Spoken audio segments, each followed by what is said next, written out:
Broadcasting around the world, this is On the Record with Christian Briggs. Serious talk about what's happening around the world and how it affects you. Unfiltered truth for a world on edge. Follow us on X at BMC_HAM. Live in 3, 2, 1. Welcome back, everybody. This is Christian Briggs coming to you again with what I think is going to be one of our best shows ever. We're so honored and joined to have Senator Bill Hagerty here joining us today, and we're going to go right into some deep conversation about what is the most concerning topic in today's environment. We all know it's central bank digital currency, and we know that we are transitioning from an age of paper currency, privacy, anonymity, and what I consider to be the decentralization of what crypto was offering to a centralized system. This podcast is brought to you by Hard Asset Management. We have the lowest prices on all precious metals. Call us at 844-426-4653. That's 844-426-4653. So today, with Senator Hagerty, we're going to be going deep dive into CBDC. So Senator, thank you so much for joining. It's great to be with you, Christian. Well, we appreciate you being here. I know your schedule is tight today because we know that so many people are wanting to see you, visit with you, be with you, and ask such incredible opinions. Recently, I was with a group that's one of the largest fundraisers in the United States for Republican causes. They've been around for 50, 60 years, what have you. They said the leading concern or the hottest topic right now going among even the middle class to the upper middle class, even to the uber wealthy, both moderate to conservative, has been the central bank digital currency. So with our listeners today, we've reached now in the top 54 podcast shows in America. So congratulations. Well, thank you so much. We appreciate that. We've been ranked so high now. We have listeners that understand that our shows are more about the quality versus the quantity. Where everyone tries to put shows out every day, we put shows out that are meaningful, that have understanding what's going to affect them. Today's show on central bank digital currencies, I want to get your understanding where you think we are in the age, and then we can, as we know, you and I have consulted many times about this subject. The question really comes right down to, how is this thing going to affect Americans, and how do you see us stopping this? Well, I think that the concern that you raised, and I think you highlighted for me, frankly, Christian, I didn't realize that this had elevated to the point that it has in the polling. But I think when you segregate the people that have responded to this, and these are people that have accumulated some form of wealth, right? Correct. And those are the ones I think that are and should be concerned about any form of centralized system. And the key word here, the operative term, is centralized. Decentralized doesn't worry us. It's when it's centralized, when the government has the ability to monitor and control.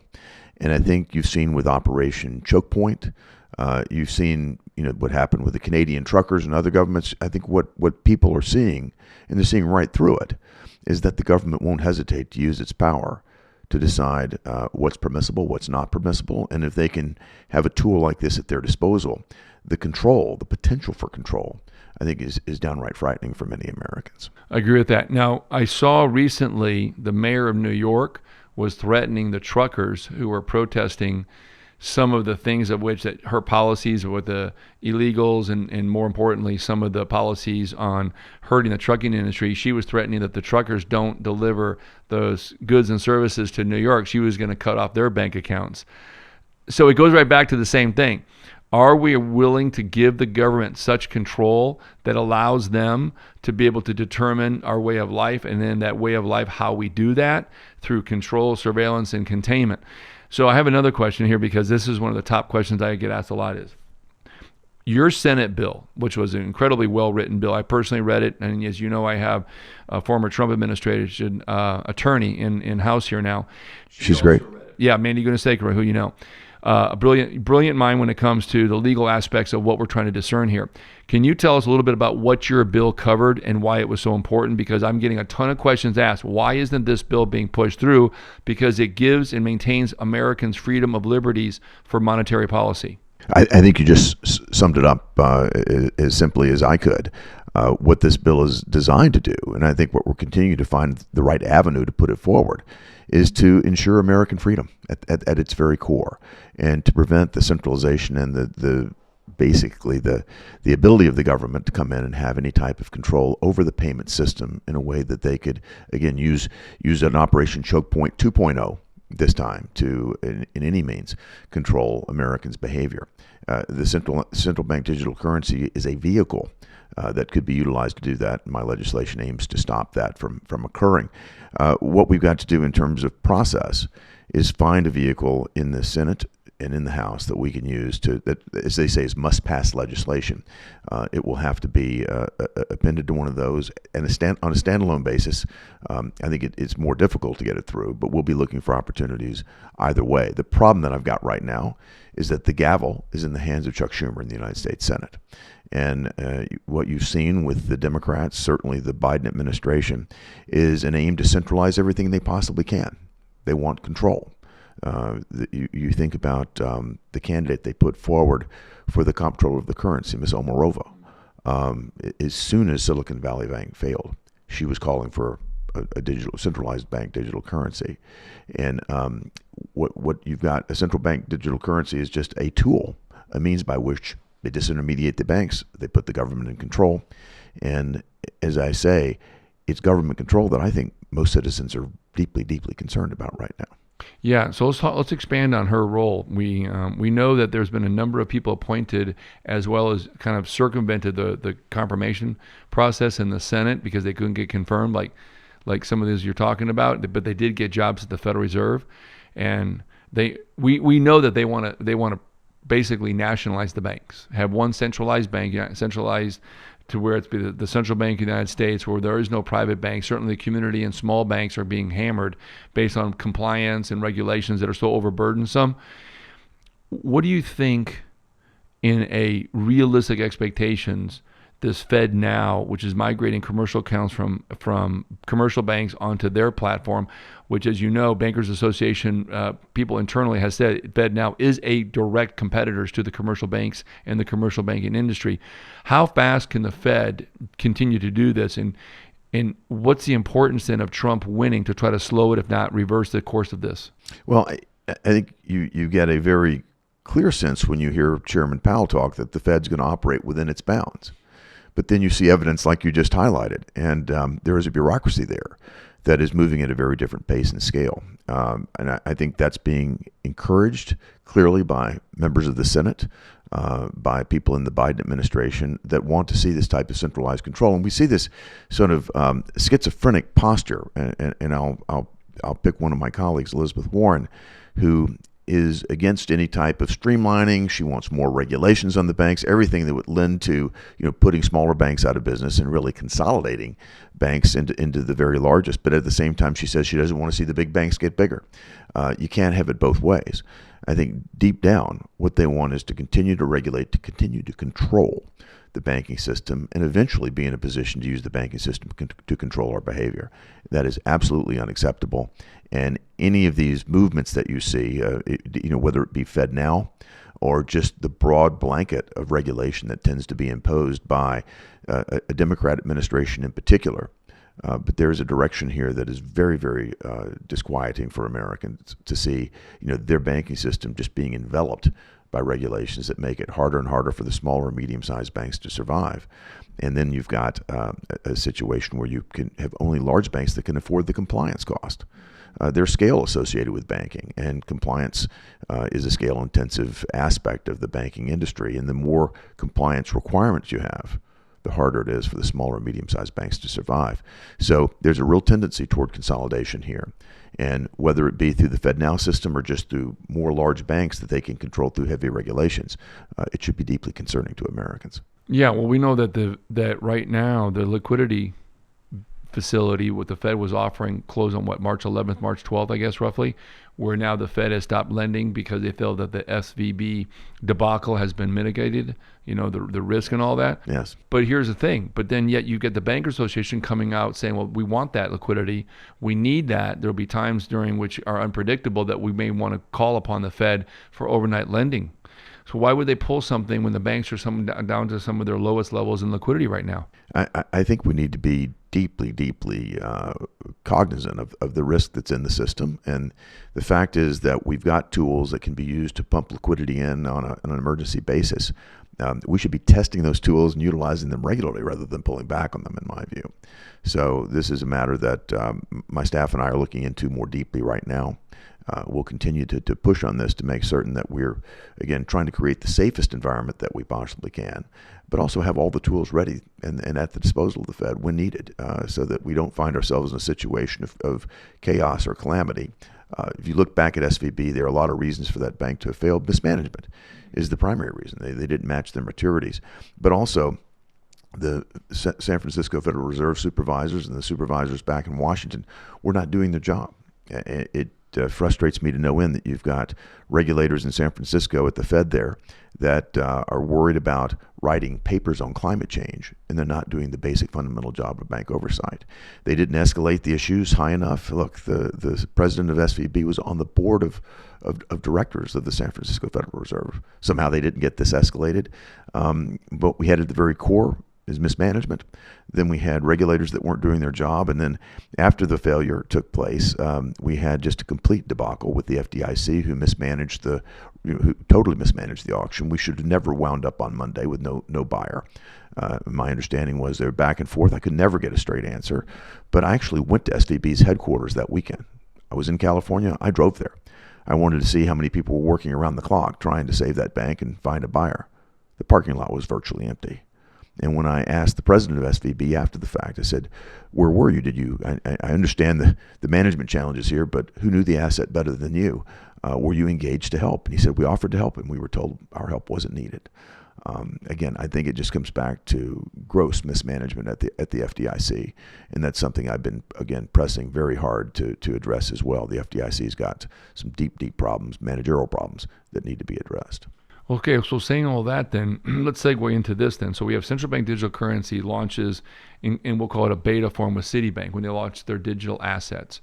Is this a precursor then to overregulate the small to medium banks, which I get asked by, and there's a ton of conversation going on by some fairly wealthy, well-known people, that the small to medium banks are being routed out, they're being pushed out, get out of the way. The bigger banks are going to kind of let everything flow from bottom up, take over a lot of the accounts, issue central bank digital currency under the understanding that they're called digital assets, tokens that are uniquely serialized, which I know this to be true. We know Ripple has become the backbone to a lot of different things.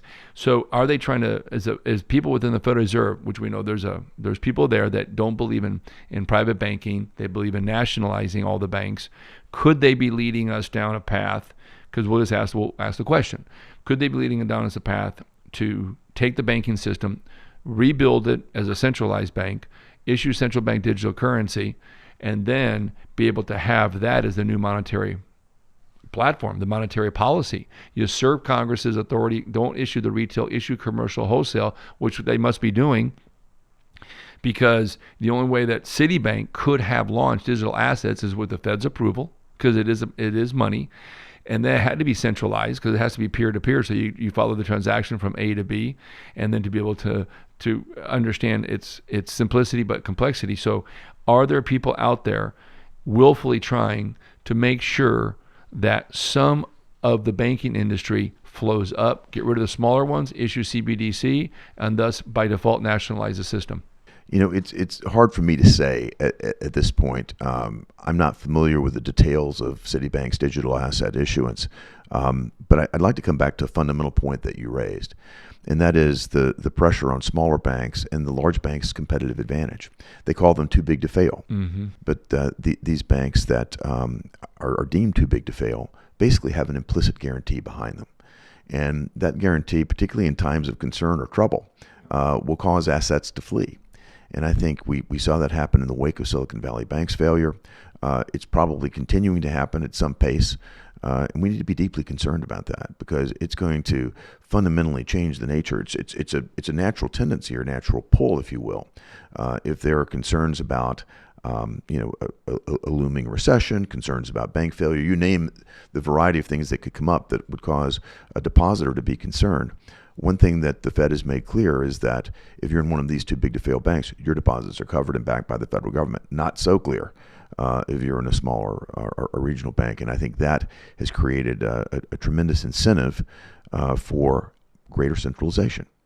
And that's happening in its own right, despite the pace of play that you just described, which that is a scenario that is a possible scenario. I just can't tell you that I have enough insight right now into the system, into the business plans to be able to put any type of probability weighting on that. Sure, but you make a great point, because the smaller banks are so critical to the infrastructure of America. Small loans, small farms, small businesses in general need that smaller to mid-sized bank, because larger banks really don't look at the loan profitability to be able to give those small loans. They just don't. They don't know the local markets. They don't know Right. the clientele and customer base the way a local banker does. So they've been part and parcel to our system here. Again, I think you have a class of regulators in Washington that look to Europe as the model for everything.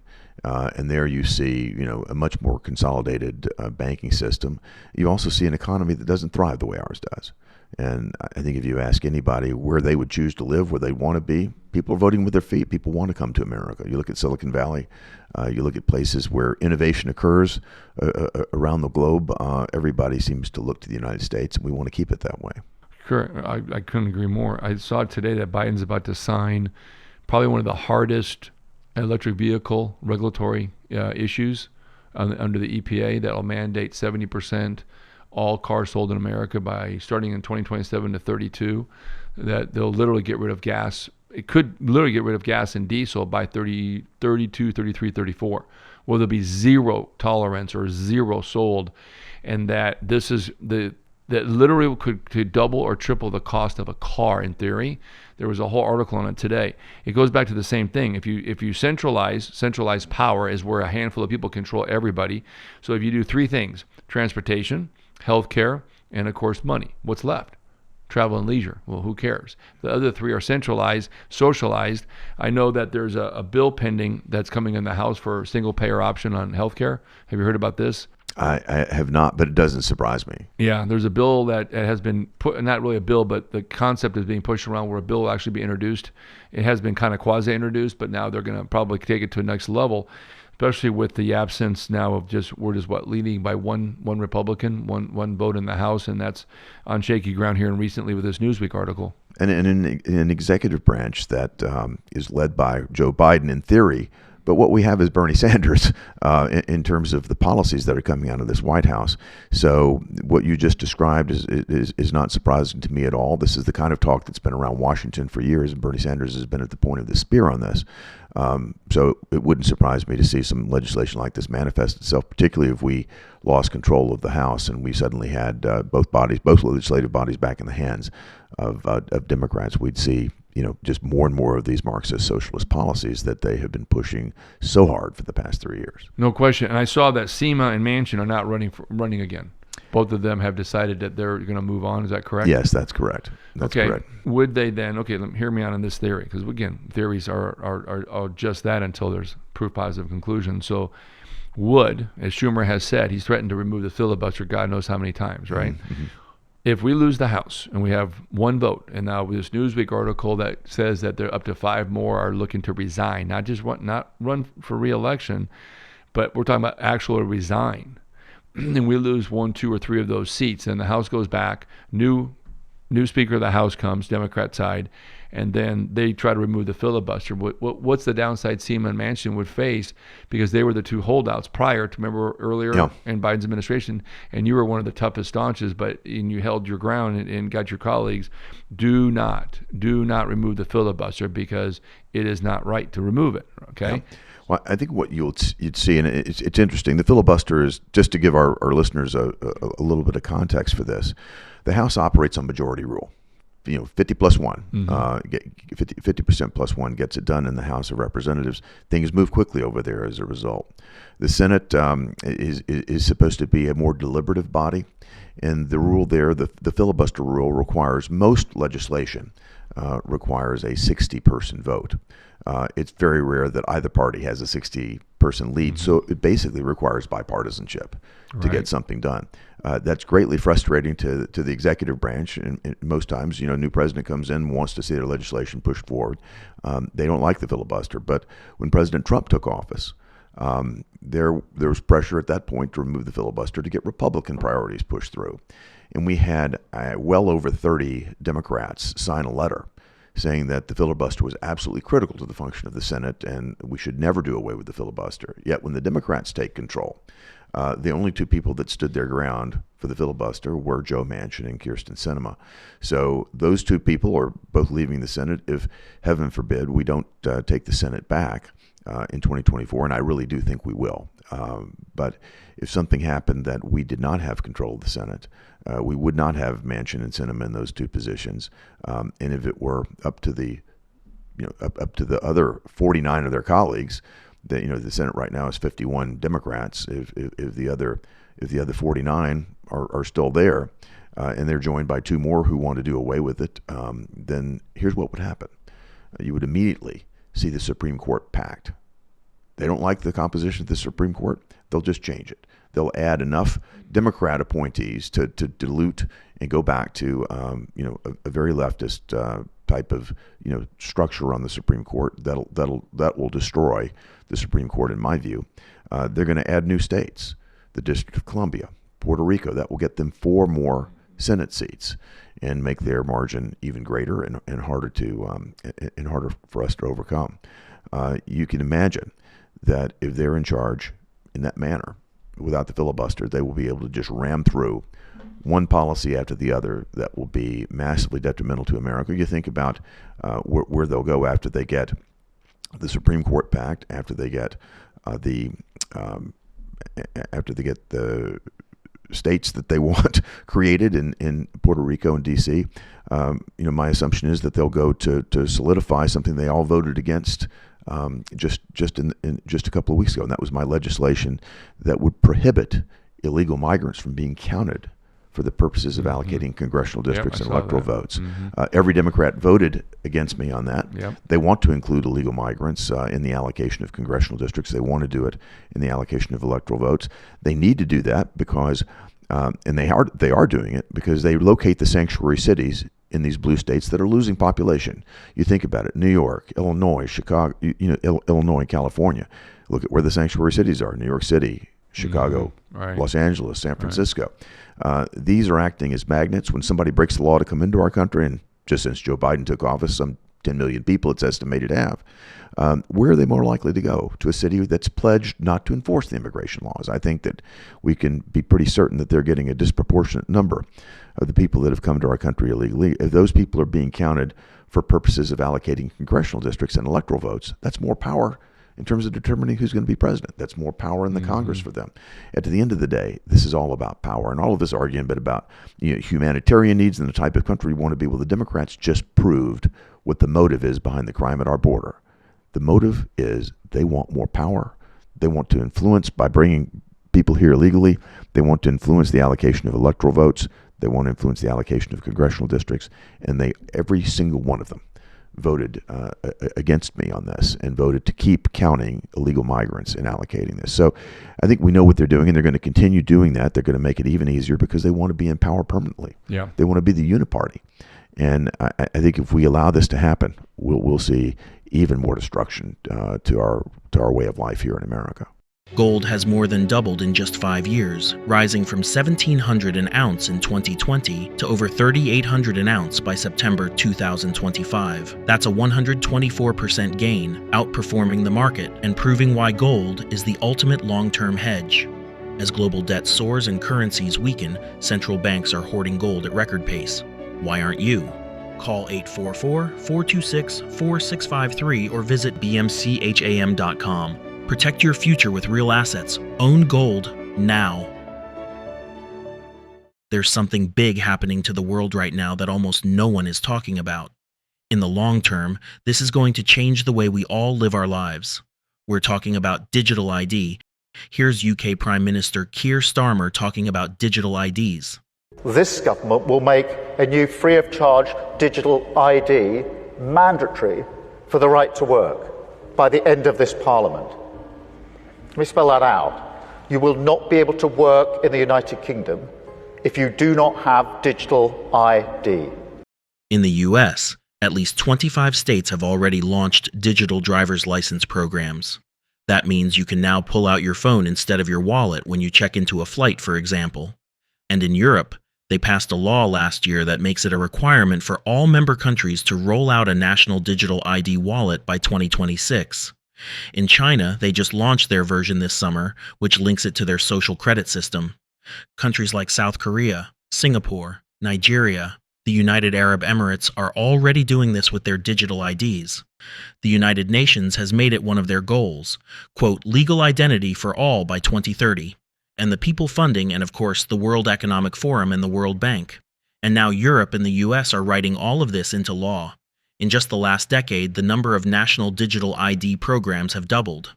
Today, over 100 countries either have one or are building one right now. Once you look into how much power this will give the governments of the world, you're going to be shocked. Once your entire identity is digital, whoever controls that ID can control a lot of power. RFK Jr. wasn't exaggerating when he said that this is turnkey totalitarianism.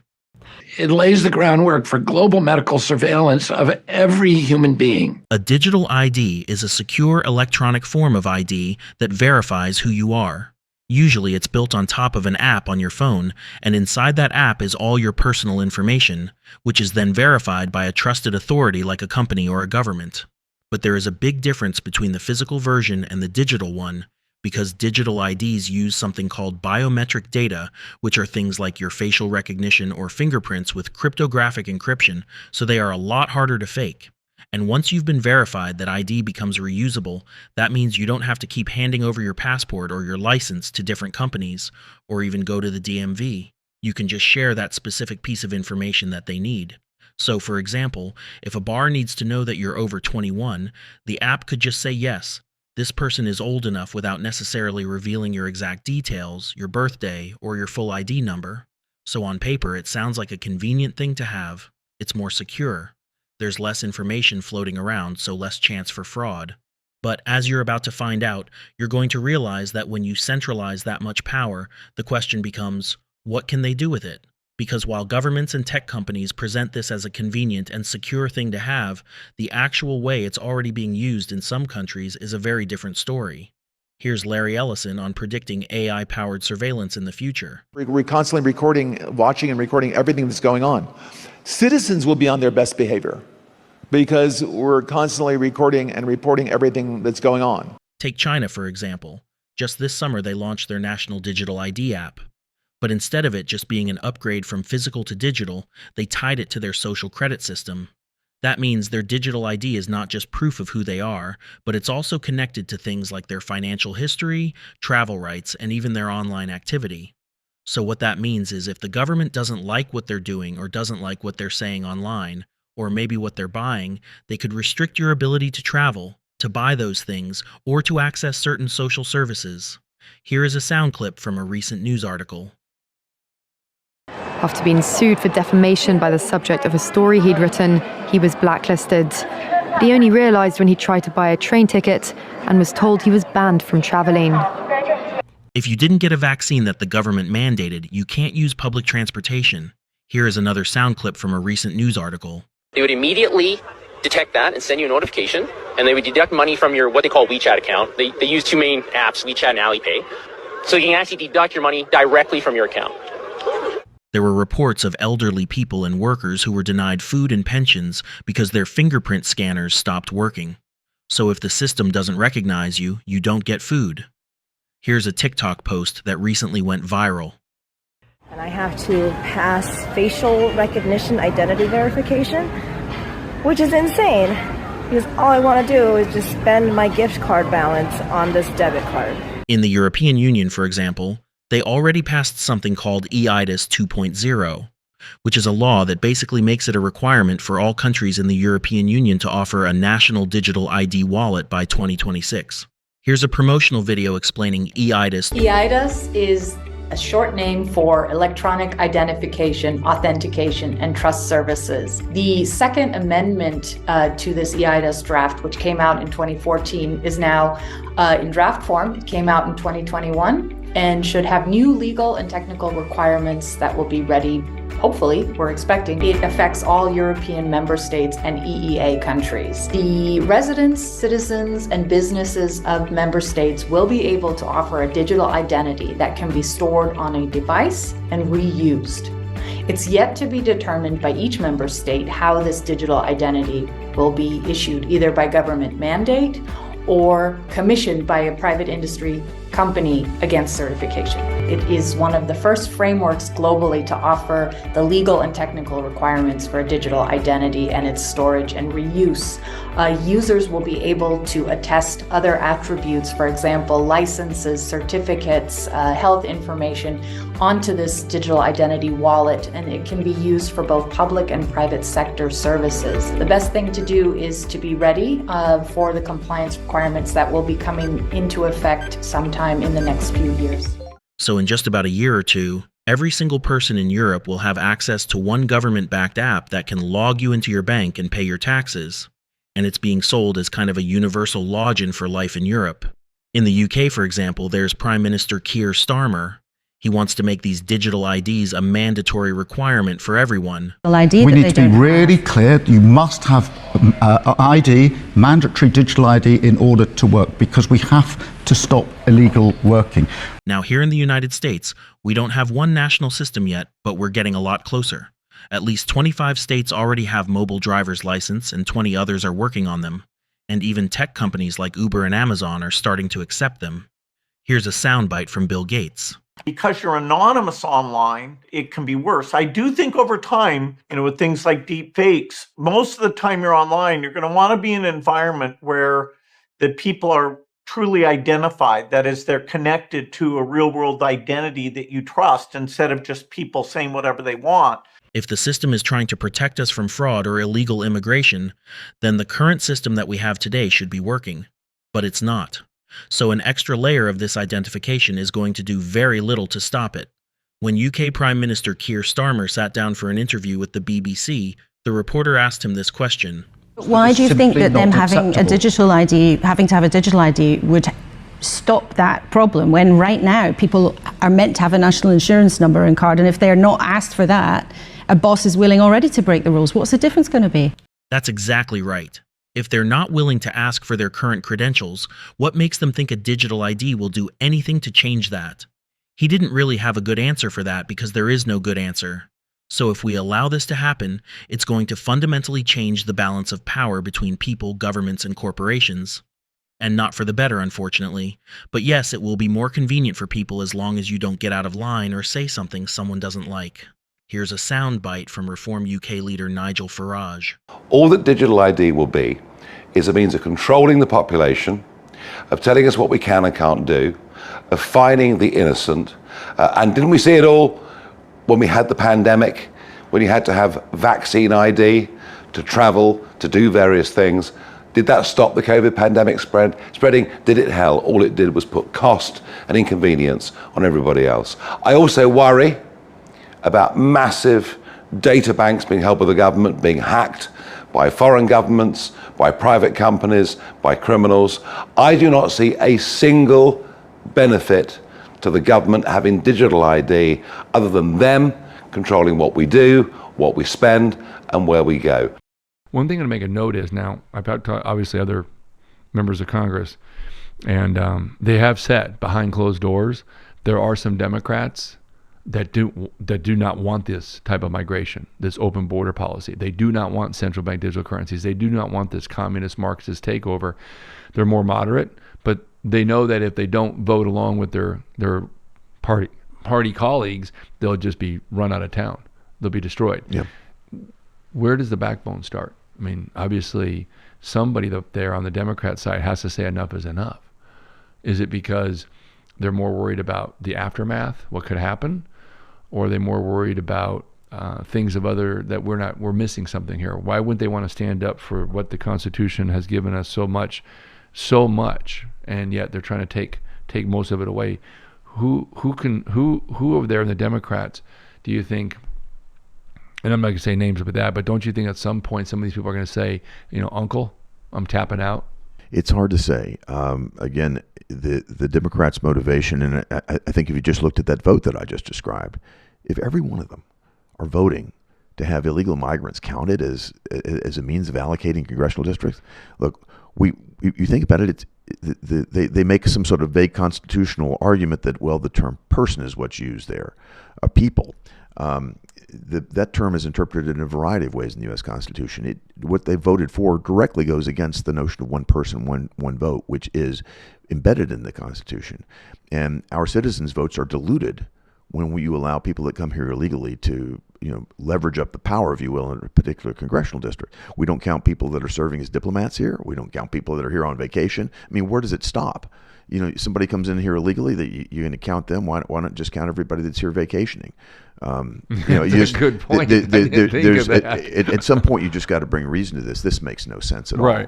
But they're winning on this one, and that is, as I said, the motive behind the crime at the border. That's the reason they're willing to bring all the fentanyl in, all the crime that's occurring. We've got now gangs operating across the entirety of the United States, distributing drugs for these cartels.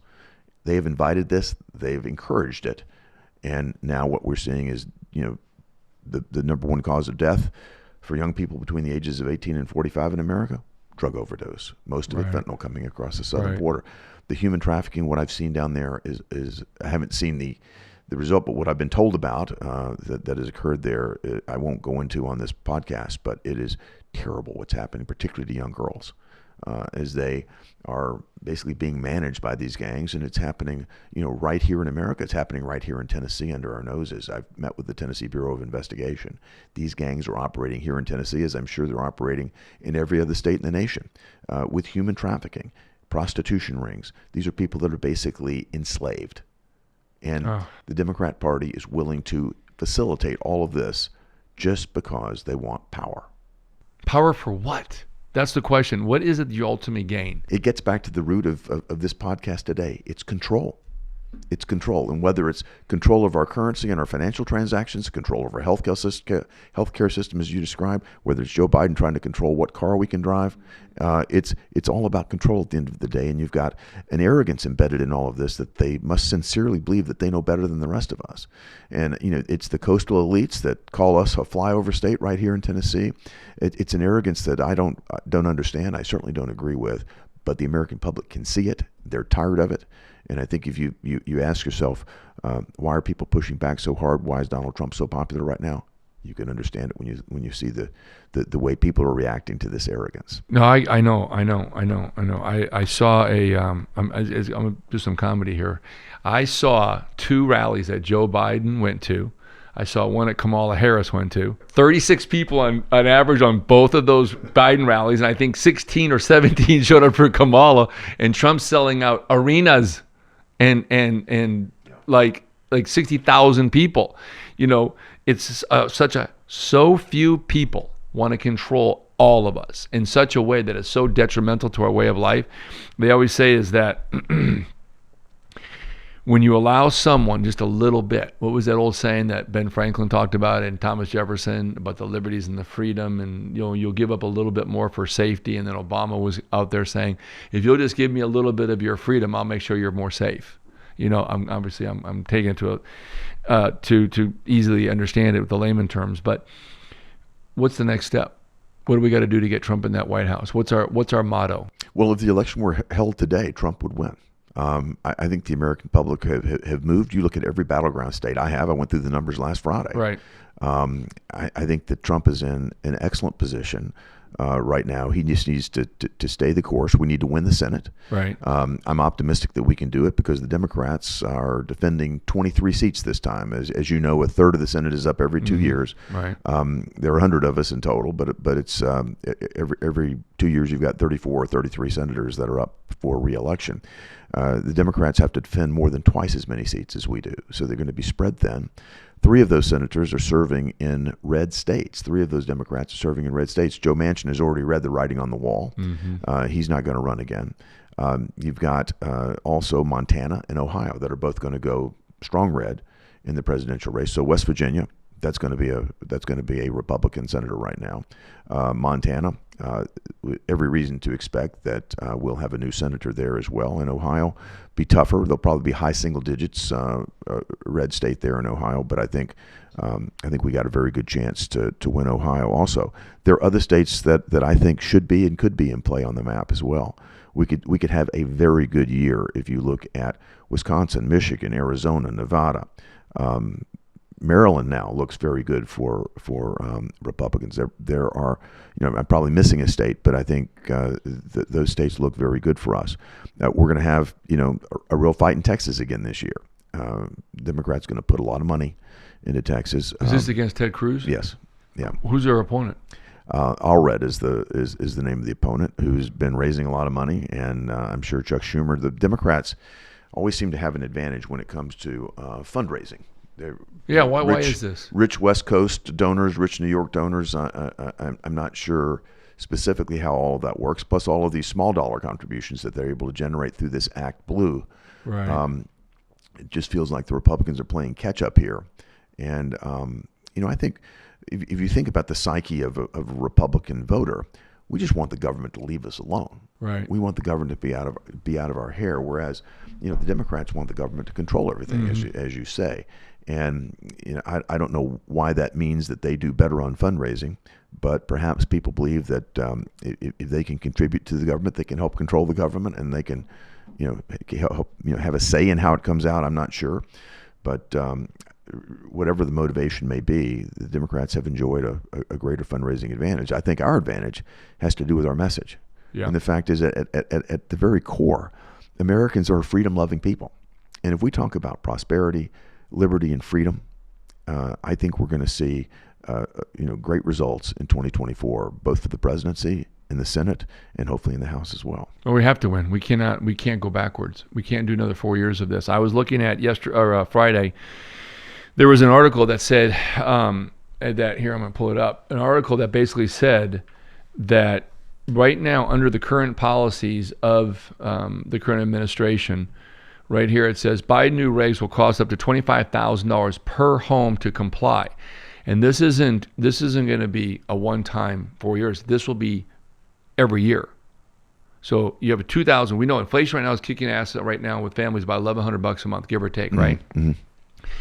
This right here, it says that because of the Green Revolution, we'll call it the Green Revolution, because remember, anything that's communist, they call it a revolution. Remember that in Cuba, Venezuela, North Korea, whatever. We've heard the battle cry from certain Democrats, socialist and communist Democrats, that a revolution needs to take place. AOC, Bernie Sanders, and so forth, especially Elizabeth Warren. So $25,000 right now is what the average family is being charged for 2024 with energy, car insurance, home insurance, food. Hell, look at beef prices. They've tripled in the last 4 years. We're down to 22% of the beef production in the United States because of EPA and FDA regulations that are running all the beef industry out of business. How much more longer can people on the Democratic side vote themselves into poverty? That's the question. You make a good point. Why is it that people want to vote themselves in such a way? Is it that they want to be dependent? Look at Canada. They just launched a universal basic income to 2 million households starting January 1st. What's going on in Canada? Well, I think there's a theory on the Democrat side that the more government dependency you can create, the longer you can stay in power. And their talking point is, once they create a dependency or a program that creates dependency, that the Republicans are going to take it away from you. Right. One of the most egregious vote buying efforts that's been undertaken is this student loan forgiveness program. So Joe Biden goes out and announces that he's going to forgive 152,000 student loans just a couple of weeks ago, and then within a couple of days says he's going to hire college students to go out and work the polls for him. And these college students are working with the ACLU and with Demos. These are both very left-leaning organizations. There's no doubt in my mind that they're going to try to weaponize the federal government, take our tax dollars, and put them to work for Joe Biden to get him reelected. That's why it's going to be so critical, again, for us to stay on the message of prosperity, freedom, and liberty. That's inspiring to Americans, not dependency. No, I agree with you, but help me out on one thing, because I get this asked 1,000 times a week. If it's not central bank digital currencies, or smart contracts, social credit score, it's always, how come Joe Biden can give away billions of dollars when the Supreme Court, their decisions have been clear on 3 different occasions, student loan forgiving is unconstitutional? How does he continue to usurp the authority of the law of the land? They don't care. The Democrats clearly just do not care if they lose ultimately. He's trying to make a point. He's trying to get across the finish line in 2024, and if he loses in court, well, he will have lost, but he can just blame it on the Republican-controlled Supreme Court. That's what they tend to do. They look at who nominated which judge, and they say, well, it's more since Donald Trump was so successful at getting 3 justices in, they say it's a Republican court right now, so he'll just blame it. He'll tell the people that, look, I wanted to give it to you, and I couldn't do it. It's the Republicans' fault. This is their mantra. But I think if Americans step back, I certainly have heard this overwhelmingly in Tennessee, and maybe I'll just use my own story as a means to tell it. I'm the first male in my family to graduate from college, and the opportunity for me to go to college was a life-changing opportunity for me. I borrowed money to do it. I paid back every penny of it early with interest, Christian. I felt I was given the gift to have that opportunity, and I never thought, the majority of the kids I went to high school with did not go to college. It never crossed my mind that they should pay for me to do it. I paid for it myself because I was given that opportunity. That was my responsibility, and I've reaped the benefit of that opportunity, but I also worked hard to do it. That's the American way.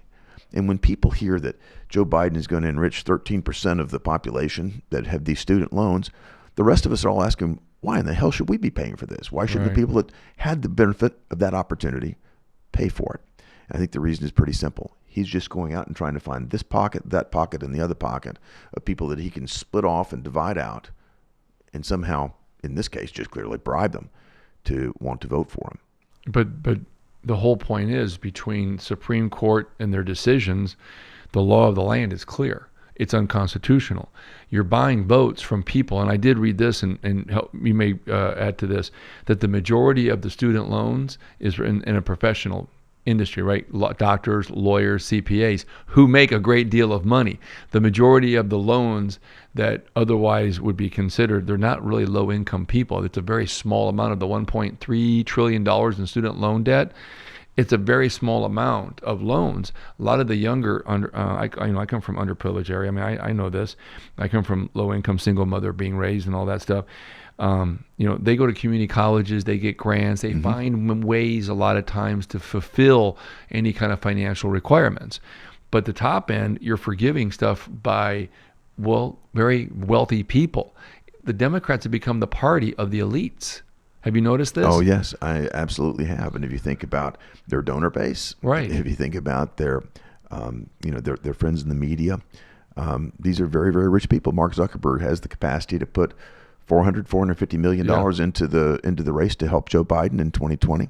That's an enormous amount of money, and they have they have friends in high places, so to speak. And if you think about the elite capture that's taken place of the Democrat Party, I think that's why you see such an embrace of working class folks of the Republican Party and in particular of Donald Trump. Yeah, well, people need to realize the Republican Party is the party of the people, from the lowest middle class, lower middle class, to the upper, to everybody. The representation that the Republican Party, it's not even about being the word conservative. It's just the ideology aligns with the Constitution. Yes.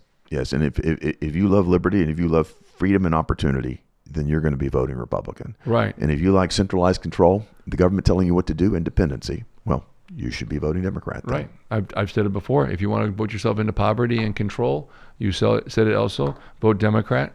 I know you've got to get going because you've got other things going on, so I won't delay anymore. But you're my dear friend, and I really appreciate you. Christian. You too, and I appreciate you very much, Senator. Thank you so much for being on the show today. All right. All the best. All right. Thanks. There's a quiet push underway that's changing how you prove you are who you say you are, from something that lives in your physical wallet to something called a digital ID. The promise is convenience, security, and identity for the modern age, right on your phone. Most people don't know that this is happening or understand it, but privacy experts are calling for states to slam the brakes before it's too late.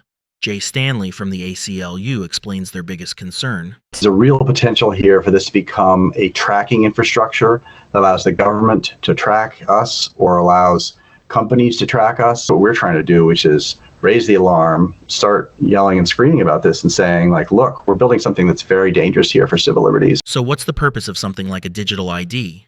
Well, proponents say it is all about convenience and security. There's all kinds of risk and fraud getting worse all the time, every day, by the fact that there's AI-generated documents. And I could generate one printed out, use it in these flows, and sign up for a bank account. So that's increasing the need of business to move towards something more definitive, more deterministic. Let's check cryptographic signatures on something. What's the way you do that? then, mobile driver's license gives you the option to do that. So what do you really need to know before you sign up for one of these programs? That's where the story shifts from convenience to privacy. Recently, a coalition of digital surveillance privacy watchdogs, including the ACLU, signed an open letter with a warning. Here's Jay Stanley from the ACLU again. We're seeing that the version that's being pushed in the states, some of them will allow the states to ping the government every time you show your ID to, a doctor's office, a liquor store, a bar, and a website, maybe an adult website, maybe another website. And all that data would flow to the government. This is not a way to design a digital ID system if we're going to have a digital ID system. The ACLU worries time is running out to make sure the right privacy protections are in place before it's too late. We need to get lots more states on board this demand for good privacy and accessibility protections. Otherwise, this will become a bandwagon. At a certain point, all the states are going to have to be interoperable. And there's going to have to be a standard. And we don't want to get locked into an authoritarian government and corporate, spying mechanism for potentially, generations, because, it's going to be very hard to change this once it gets locked in. Gold has more than doubled in just 5 years, rising from $1,700 an ounce in 2020 to over $3,800 an ounce by September 2025. That's a 124% gain, outperforming the market and proving why gold is the ultimate long-term hedge. As global debt soars and currencies weaken, central banks are hoarding gold at record pace. Why aren't you? Call 844-426-4653 or visit bmcham.com. Protect your future with real assets. Own gold now. Next show will be on whatever it's on. I know I'm going to be right about that. I agree with you on that. All right. Take care. Ciao. In uncertain times, the smartest money doesn't sit in the stock market. It holds weight. The price of gold has risen from $1,700 an ounce in 2020 to over $3,800 by late 2025. Silver is currently around $46 an ounce, a 155% increase from roughly $18 5 years ago. Follow on X at BMC_HAM for all news and the latest developments.